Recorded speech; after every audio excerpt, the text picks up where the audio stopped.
Good morning friends.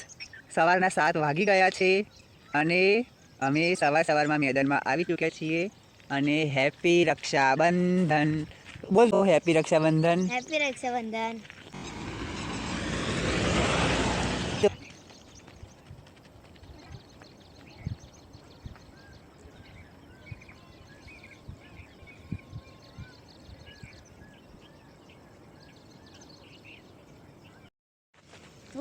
હા તો ઘણી વાર એનો મતલબ આ મોસમ થોડુંક આરે થોડું પેલું એવું હોય ને.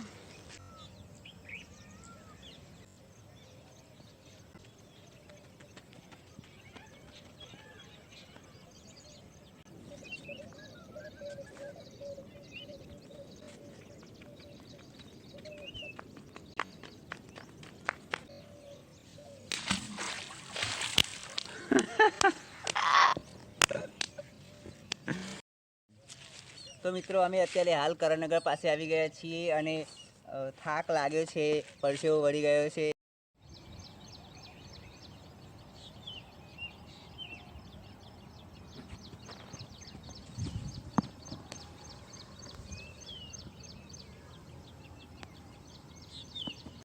તારા અભ્યાસનું વર્ણન કરતા રહેશે અને સમાન પાત્ર વ્યક્તિ માટે અભ્યાસ તો મૃત્યુથી પણ વધારે ખરાબ છે.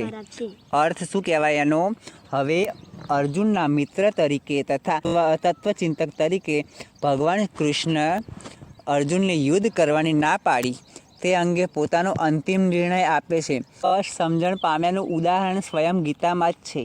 તે એ છે કે જેવી રીતે અર્જુને સ્વયં ભગવાન શ્રી કૃષ્ણ પાસેથી શ્રવણ કરીને ગીતોપદેશની સમજણ મેળવી, જો એ જ ગુરુ શિષ્ય પરંપરા દ્વારા અંગત સ્વાર્થથી પ્રેરિત થયા વિનાના અર્ધઘટનો મારફત કોઈ મનુષ્યને ભગવદ્ ગીતા સમજવાનું સદભાગ્ય પ્રાપ્ત થાય. તો મિત્રો હવે અત્યારે અમે ઘરે જઈ રહ્યા છીએ, કારણ કે આને થાક લાગ્યો છે. એ બહુ જ દોડ્યો છે આજે અને દોડવાની ઘણી બધી મજા આવી છે. સાથે સાથે અત્યારે અમે કરણનગરવાળા રોડ ઉપર છીએ. અમને ઘણા બધા લોકો પૂછતા હતા કે તમે ક્યાં રનિંગ કરવા જાઓ છો? તો અમે કરણનગર અણખોલ વચ્ચે જે નવો રસ્તો બનાવ્યો છે ત્યાં રનિંગ કરવા જઈએ છીએ. અને આજે અમારા સાથે બટુક આવી ગયો છે અને અમે ડેલી અહીંયા રનિંગ કરવા આવીએ છીએ. તમારે પણ જોડાવું હોય તો જોડાઈ શકો છો. અમે વહેલા 3:30 વાગે ઉઠી 4 વાગે તૈયાર થઈ યોગા કરી, ક્લાસ કરી, અનુલોમ વિલોમ કરી અને પછી નહીં ધોઈને તૈયાર થઈને અને ફરીથી અમે કુદરતમાં આવીએ છીએ.